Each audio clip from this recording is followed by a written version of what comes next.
Okay, welcome back to another episode of Chatting Cinema. I'm Gianni, I'm Flynn.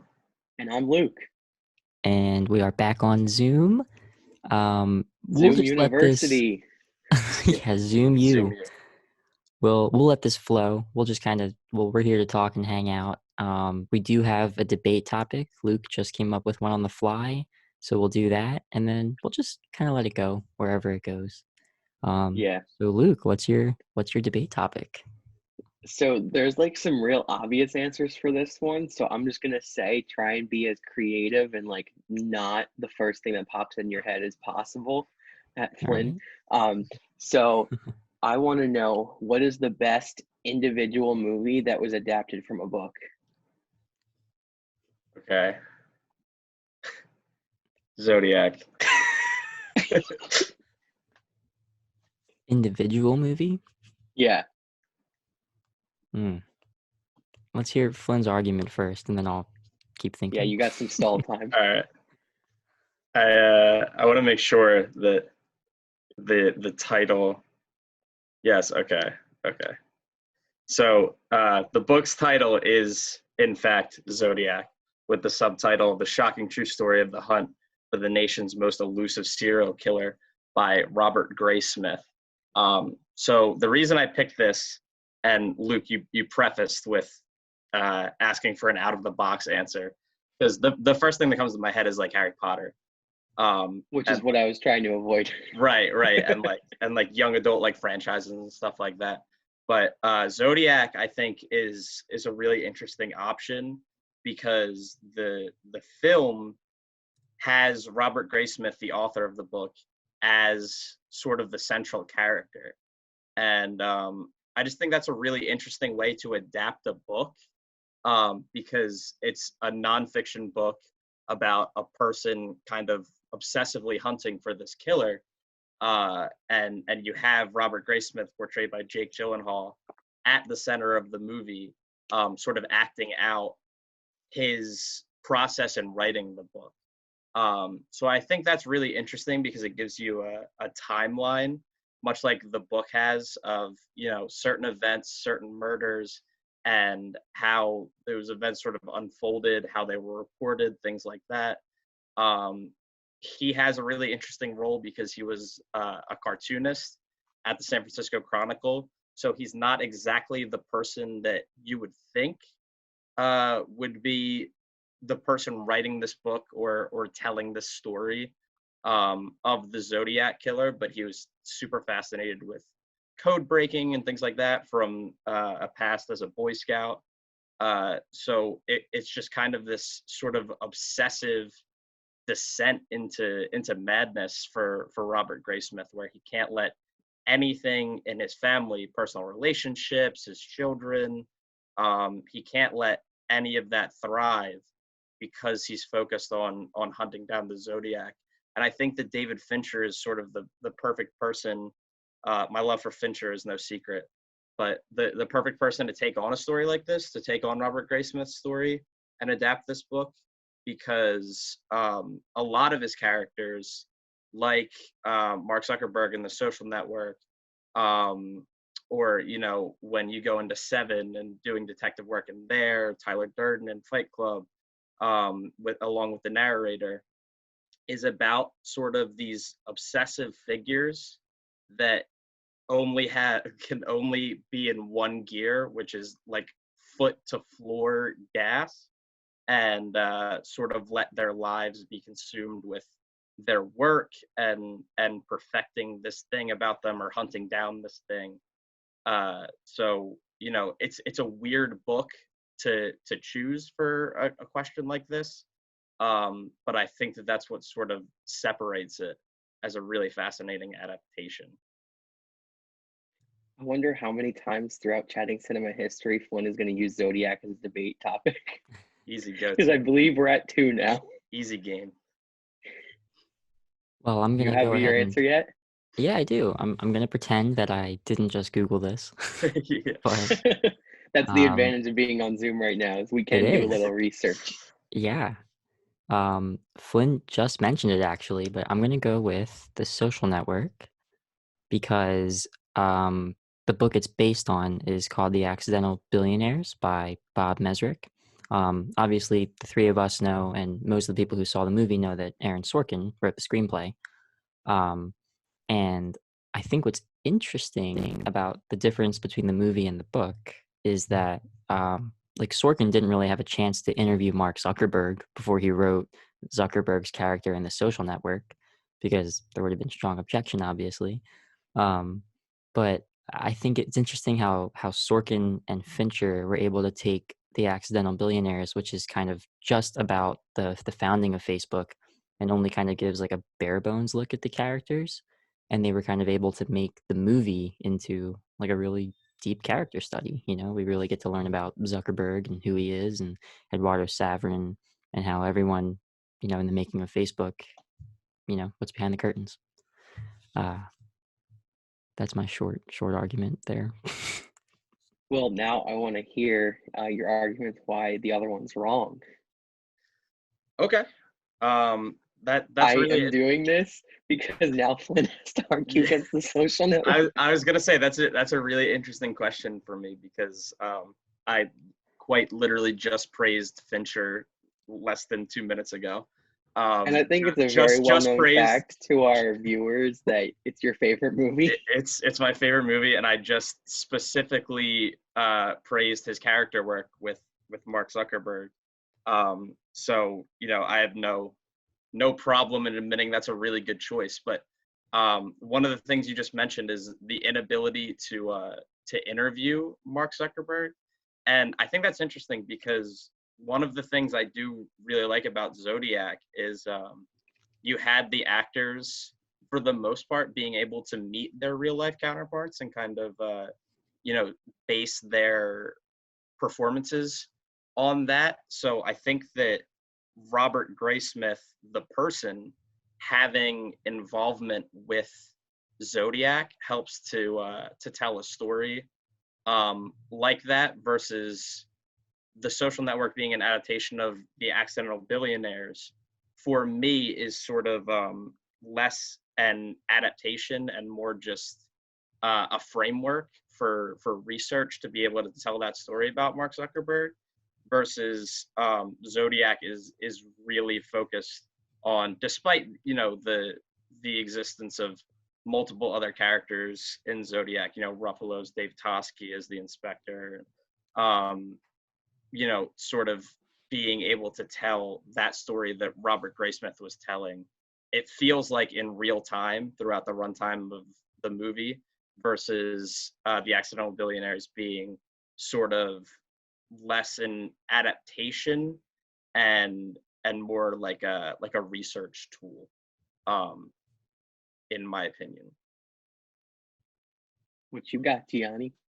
That's actually a really good point. But I think you can kind of go the same way, because anytime you're writing a movie or adapting a book for the screen, you do have to obviously take your own liberties, and every screenwriter has their own agenda that they kind of want to push into their story, right? Uh, I think that Zodiac and The Social Network, though, both go to kind of painstaking lengths to be truthful to their stories, and honest, and not push any sort of agenda. They just want to tell a story about their characters, or in Zodiac's case, true events. And especially when you hear about all the different takes and different lengths they went to get the murder scenes to be accurate, and this, that, and the other. Um, but similarly to what you were saying about Social Network, the book that Zodiac is based off of is also kind of works as a blueprint to the film. So I think in that case they're very, very similar, almost tied. Um, but yeah, I think I'm gonna have to say I'm kind of stumped. I think Flynn's got that one. I agree. Well, all right. So I'm gonna give my piece because there was one thing that kind of struck me between the two arguments, where Robert Graysmith wrote the book and the movie was Robert Graysmith writing the book, whereas Sorkin had to take the find the story, find the characters from that book. So I'm actually going Social Network on this one, because one, I didn't even know it was based off a book. So that's just me not knowing that.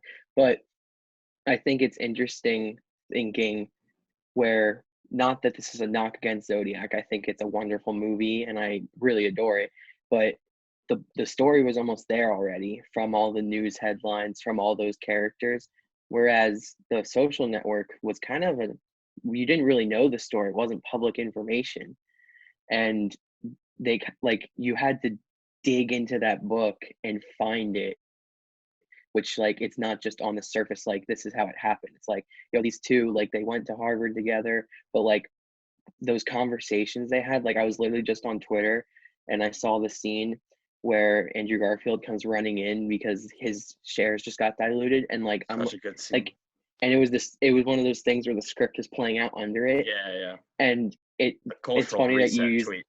yeah, it's funny you use The Social Network because I literally just watched this like an hour ago on Twitter. But like you just forget how damn good those scenes are, like the arguments in that movie especially. And those weren't written down. Nobody knows how those went down. Those were research based, like they figured it out. So that's why I am going Social Network.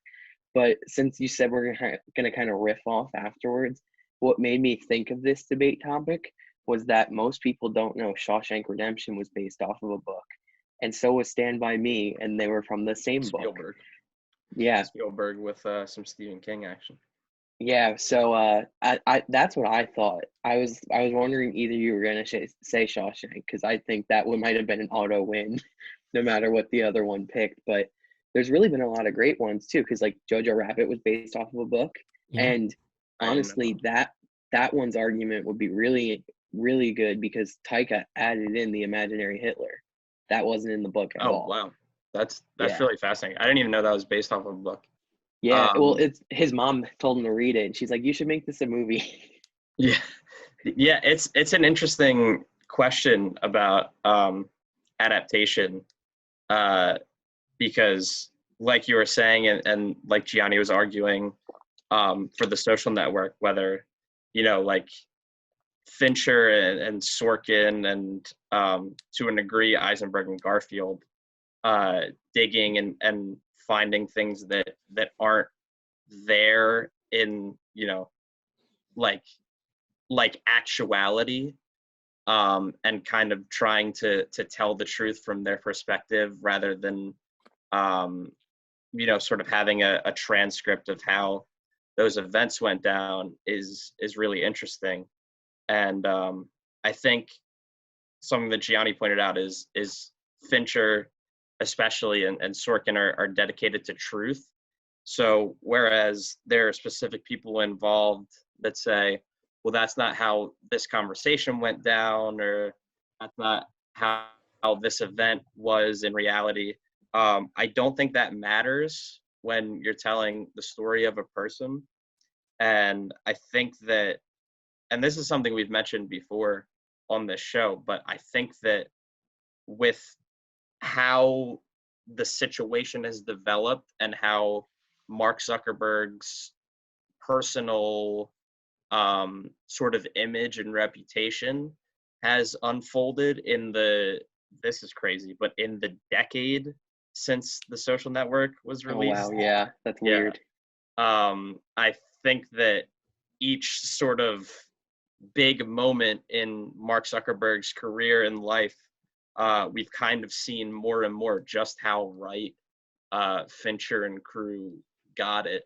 Well, I think we've said before they could literally make a Social Network too, just Yeah. off these last 10 years of For things. sure. Like I would die to see that courtroom scene when like Mark Zuckerberg is explaining the internet to congressmen. Yeah, Oh, exactly. man. That was one of the big moments I thought of, and how Facebook is kind of not just that, like literally like talking in congressional hearings, but handled its place in the global political scale. I think that if you watch The Social Network and look closely at Jesse Eisenberg's performance, you see that same Mark Zuckerberg, that's condescendingly talking to congressmen, and sort of struggling not to scoff at how they perceive the internet and things like that. So that's really fascinating, and I really love this question because it's something that I've thought of recently, to sort of transition into comic books, but keeping the same principle. And we've talked about this sort of off camera, but the the difference between sort of strict comic accuracy in adaptation or getting the spirit right. So this is, something that makes people mute the word Spider-Man on Twitter, because Spider-Man Twitter Spider-Man is Twitter has been bananas. very toxic lately. Yeah, yeah. Very upsetting. It used to So be a happy place. right, yeah, and so you have people that sort of act like if you like the MCU's version of Spider-Man and Tom Holland's performance, that you're a fool that's never read That the you don't comic book. understand Spider-Man. Right. Whereas, like, I've been reading Spider-Man comic books since I was 5 years old. I think I understand what Spider-Man means to me. I mean, And I I think think that Tom that's a Holland really nails great it. pivot because I was thinking about this too, where it's like one thing to just adapt your source material straight Mhm. up. But the reason why I kind of went social network was they took the source material and ran. Yeah. And like, not that Zodiac didn't, because Zodiac definitely did, but looking at it, it like the movie gave you a different experience. Where like when I watch Captain America Civil War, I don't want the same comic as Civil War because the characters in the comic Civil War, like Marvel didn't have the rights to put in the movie, Yeah. like because there was X-Men involved, like there was Fantastic Four involved. So no, take the characters you have developed and run with them. And yeah, it's not the exact Civil War, but I mean, Captain America Civil War gave us some pretty damn good moments, and The it's movie story nothing is like the better comic.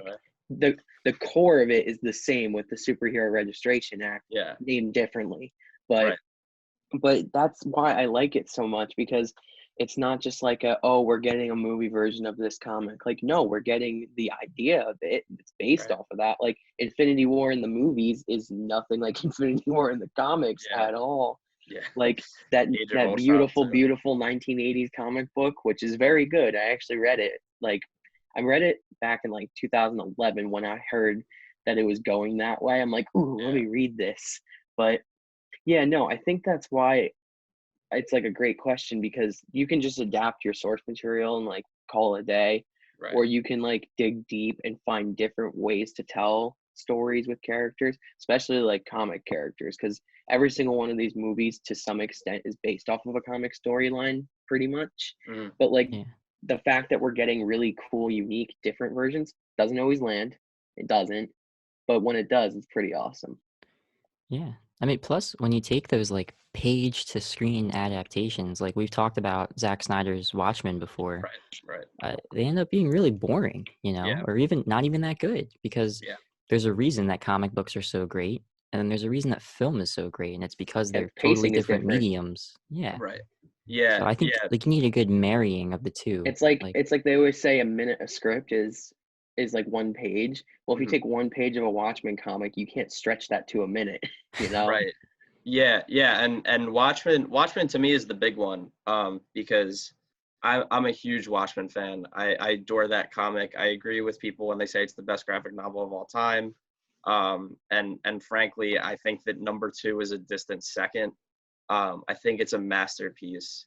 And so, Zack Snyder's Watchmen is kind of a sticking point to me because it's not that I like super dislike it and think it's his worst movie or anything. I actually think it's his best movie.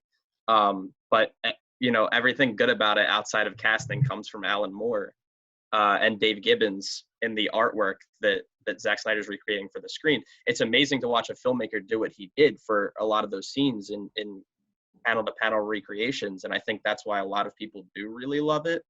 But for me, like they have a motion comic version of Watchmen where you can just kind of like watch the panels sort of be animated.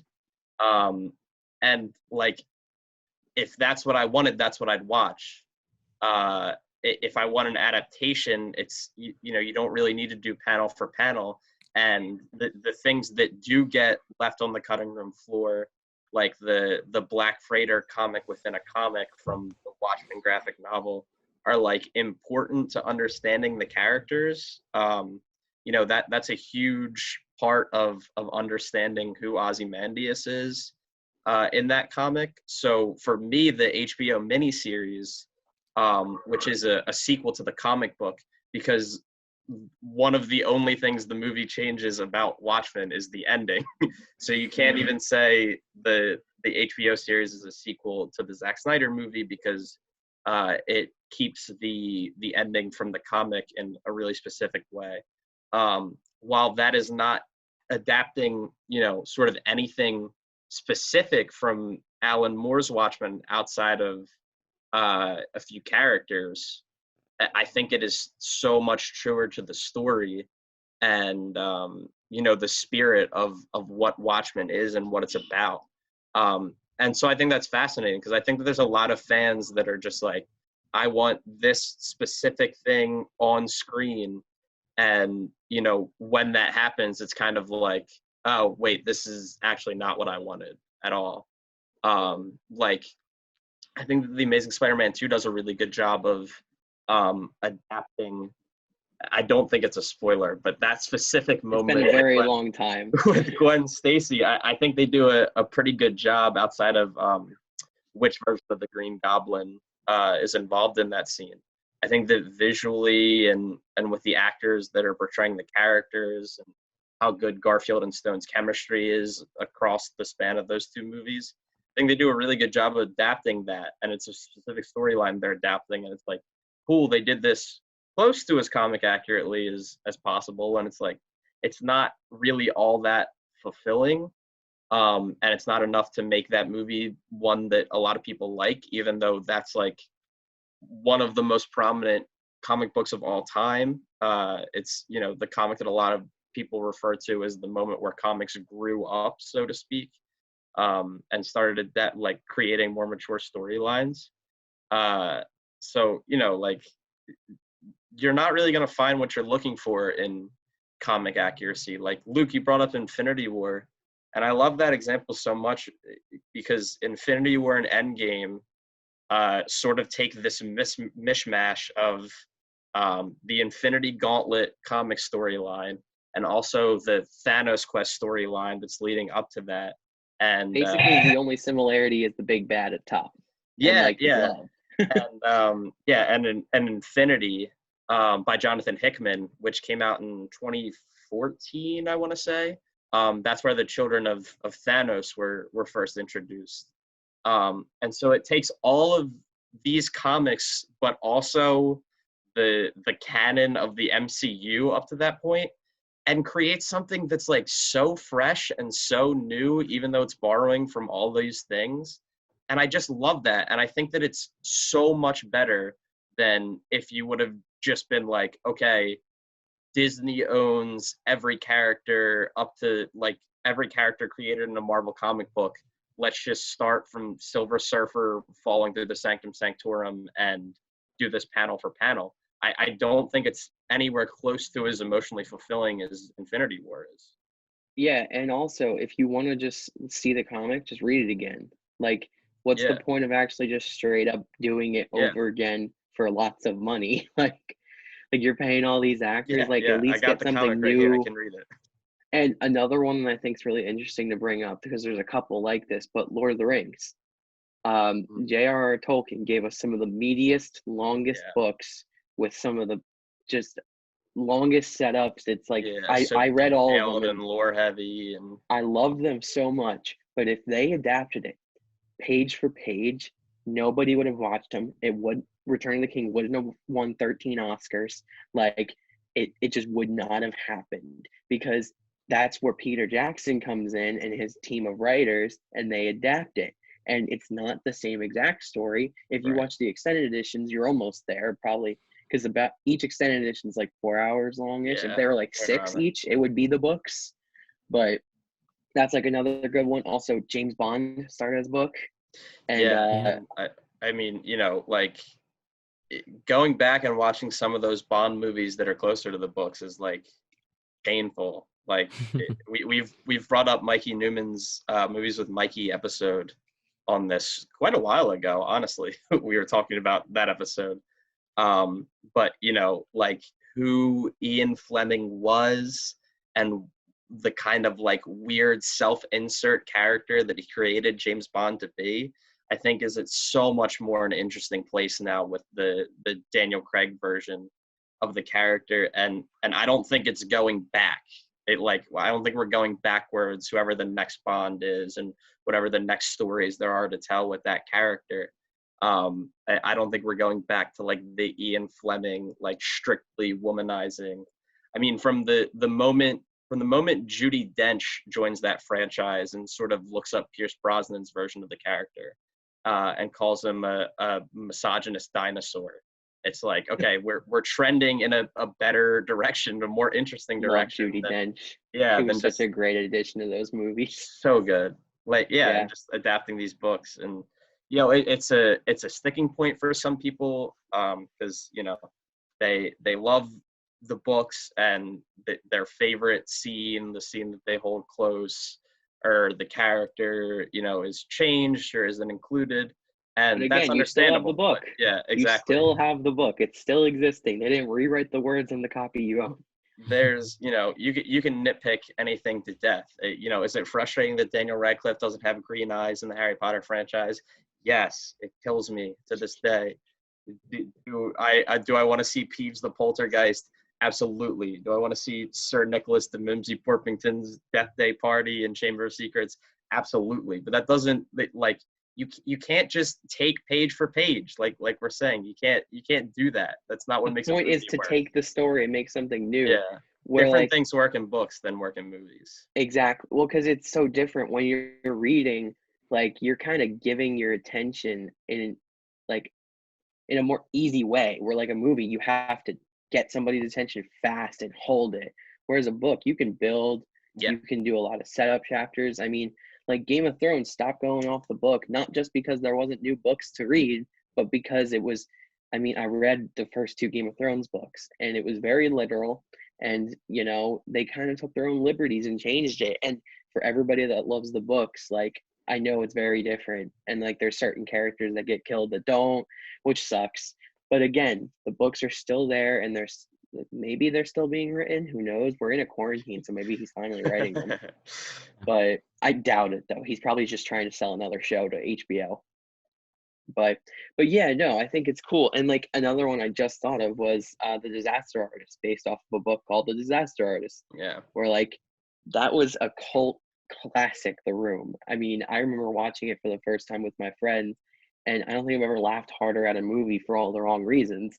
And then the Franco brothers read this book and are like, yo, this is the story behind making this cult classic. And then they kind of make their own like little cult classic movie, which is pretty dope. I mean, I feel like a ton of people, like, I actually have the book and I read like half of it. I got to finish it, which actually is now is a good time because we're stuck in our homes. But yeah, I mean, I think there's a lot of really interesting ways to look at adapting books to movies. And I think our general consensus is don't copy them. Like, I mean, I feel like it's just kind of boring and not taking risks if you just do that. Yeah, and ultimately it typically makes for a less interesting movie.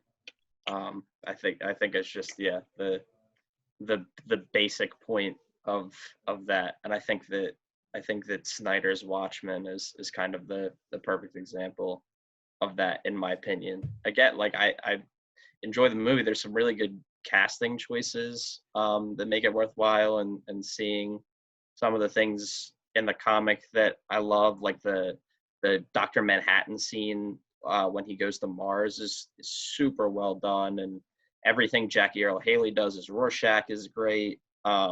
But ultimately, it's just like you see those things, and it's like, oh yeah, this is why I like the comic book. That's right. Like, it's oh, I remember, like, oh yeah, that Dave Gibbons drawing was my wallpaper for a while. I really like looking at Dr. Manhattan on Mars. Let me go read the book because I like it in pink and orange more than like a literal interpretation of it on screen. And that's I think that the comic book wise, that's why so many people sort of responded to Spider-Verse, because you were able to do things visually that a lot of either weren't able to be achieved in live action, or directors and visual artists kind of shied away from because they thought interpreting things literally in terms of visuals wouldn't work. Like, in the early 2000s, the X-Men movies, you weren't going to see Wolverine in yellow, and everybody's in latex black instead of comic accurate costumes. I mean, the comic accurate costumes are beautiful. I'm still mad about that. Yeah. Like, look, it looks silly visually, but Spider-Verse is like, well, this is animated, so we can do whatever we want. Like that ultimate version of Green Goblin in Spider-Verse works in Spider-Verse. It wouldn't work in live action. It would never work in real life. I hope Spider-Verse too. Yeah, I hope Spider-Verse inspires a trend of more. Well, because DC has been doing it. I would be DC wrong to say they haven't been, but just in general, more comic adaptations just done with live action with kind of bigger directors like Lord and Miller, like get some and bigger voice actors too. Because I think it'd be cool to, like, a lot of storylines that you couldn't tell really through movies or wouldn't translate through live action movies, I should say. Yeah. Like, because Spider-Verse, I mean, can you even imagine that live action? Like, no. I would like to think I would like it, but it was so charming, and the character designs were so great. Yeah. But I wanted to switch gears one more time before we wrap up this episode to something that's definitely, obviously, very current because we are all stuck at home and we don't know when we're getting back to any realm of normalcy. And obviously, it'll be a new normalcy. Yeah. So something that's been really on my mind that no one seems to have a definitive answer for is like, what does happen to movie theaters? Some of them are really struggling right now. Like AMC is talking about declaring bankruptcy. Cinemark is saying, nope, we're going to be open, July 1st? Or they want to open with Tenet. And it's like... Well, I remember I saw something right before we went into quarantine that movie theaters were only accepting half of their theaters and you would have to sit right separate like that. So maybe at first it starts with that. I think one thing we're going to see for sure is ticket prices go down. Like, no doubt in my mind. Really? Because to convince people to pay $15 right now to go to a movie is going to be very difficult once things reopen. Like, maybe the studios are going to help because they know this is where they make their money. I'm saying it very optimistically, very optimistically. But, I mean, maybe water bottles don't cost $5. Like, it's just things kind of have to change if they want to stay open. Or we might just see them all like drastically start shutting down. Well, I was gonna say like that point is kind of why I'm a little nervous because like movie theaters were already kind of operating at a loss and before any of this happened, every year you had the think piece prognosticating on what the future of movie theaters were and whether they were going to go down under without this. So that makes me really nervous because I think that there was already a sense of like, are movie theaters on their last leg? And this whole situation kind of just took a baseball bat to that remaining leg and knocked it down. And I don't know if they can get back up. You know what's going to happen? Drive-in theaters, they coming back. I don't know. I mean, even those are going to be tough to... Because, like, the one drive-in theater in our area is the Delsey drive-in theater. And I don't know if you guys have been there, but their concession stand is like a hut. So you're still gathering, like, 20, 35 people in there at once to get their popcorn and their concessions.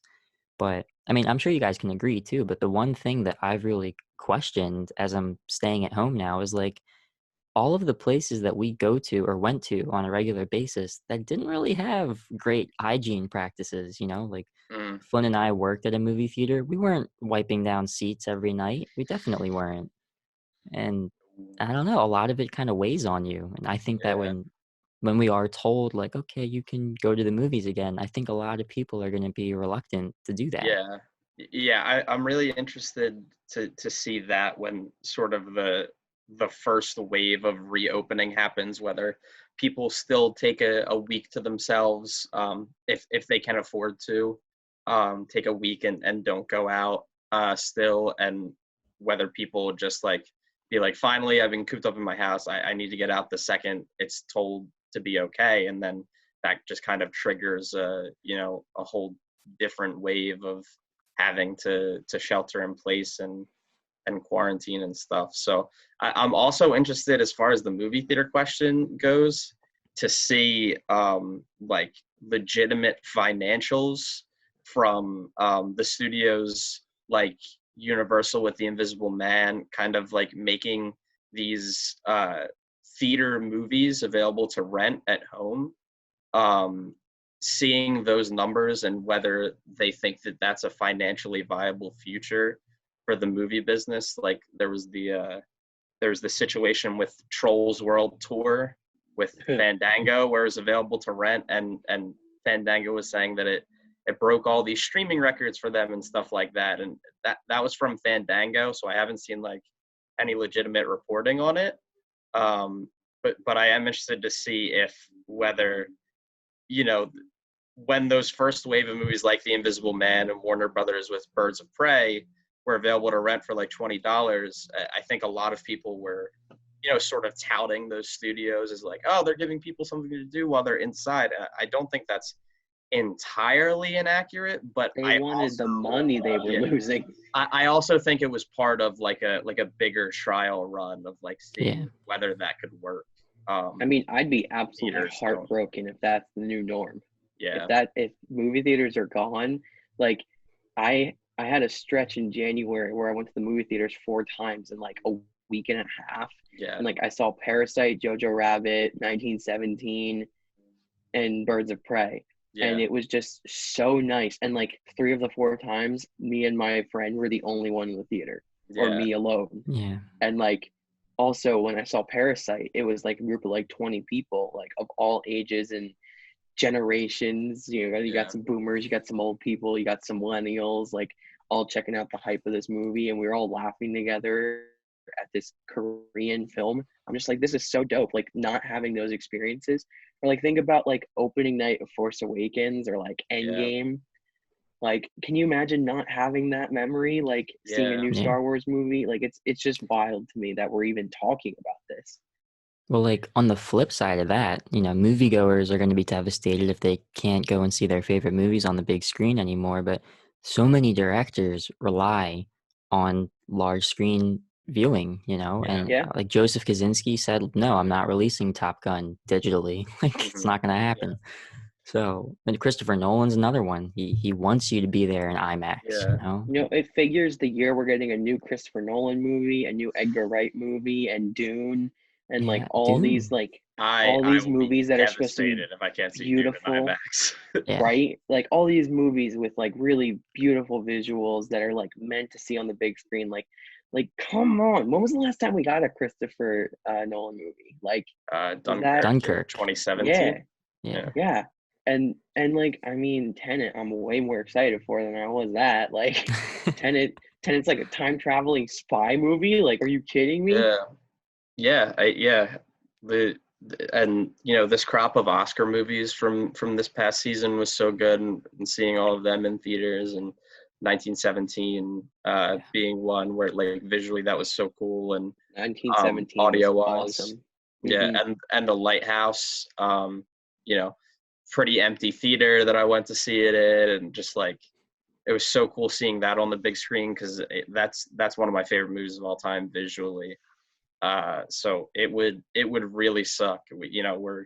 Everybody's been steadily upgrading their home theater situation, and TVs have gotten bigger and sound systems and all that, but it is nowhere close to the same. Like it's not in the same stratosphere as being in a movie theater, especially opening night of a big one, like you had mentioned with like Force Awakens or Endgame. There was that tweet thread that went around recently of audience reactions to some of the biggest moments in Endgame, and watching that was kind of like, it just hurt. Like and I even remember like Harry Potter and Deathly Hallows Part 2 was a crazy theater experience. Like just seeing that saga come to an end, like just so many things. Like I remember too, also the night Force Awakens came out, I went to see Spectre because I had a final the next day, and I was seeing Spectre at like 3:00. And I was walking out and the lines were starting to form for Force Awakens. I was at my hometown movie theater that is never busy, and their entire lobby was full. and Yeah. then there was a line outside, and it was December 15th. It was freezing in southern New Jersey. Like, people Yeah. were standing outside waiting to get in to see this movie. Like, it would just suck to not have that anymore. And also, like, it's such a huge part of the industry too, where Yeah. like, I mean, half the reason why movies get made is to make money. Like, we're Yeah. being real now. Like, it's not Yeah. just to tell stories and all these great things. Like, people get into it because it's a huge money making industry. If there's not as much money making going on, who knows what's going to happen? Maybe we get some new kind of artsy directors that are really making really great smaller indie movies kind of get like a bigger pedestal, but at the same time, like, we're going to suffer too. Like, we're going to Yeah. lose out on, and like, all the actors that make a ton of money, they're not going to be making the same money right away. Like, there's no way that you can pay Leo as much as you did for Once Upon a Time for his next movie. Although it is a Marty Scorsese movie, so maybe. Yeah, But like, but no, Paramount isn't making it. So. no, Yeah. true. Hmm, Yeah. a mess. It's going to be a weird couple of years for the movie industry to say. Yeah. Yeah. It'll be interesting to see. And obviously, we're all optimistic. We want everything to kind of get back on its feet at some point when it's safe. When Yeah. Yeah, absolutely. yeah. I mean, I was already planning on seeing Dune 5 times because everybody just thinks it's already going to flop, but now I might have to see it 10 just to make Yeah. sure it's fine. Yeah, that's a different conversation. Yeah. Whether All right. whether outside of all this it would have flopped, because I don't know. Well, I think that wraps up this episode. Thanks for listening. Thanks for watching. Stay home. Stay safe. I'm Gianni, I'm Flynn. And I'm Luke. and we'll see you next time.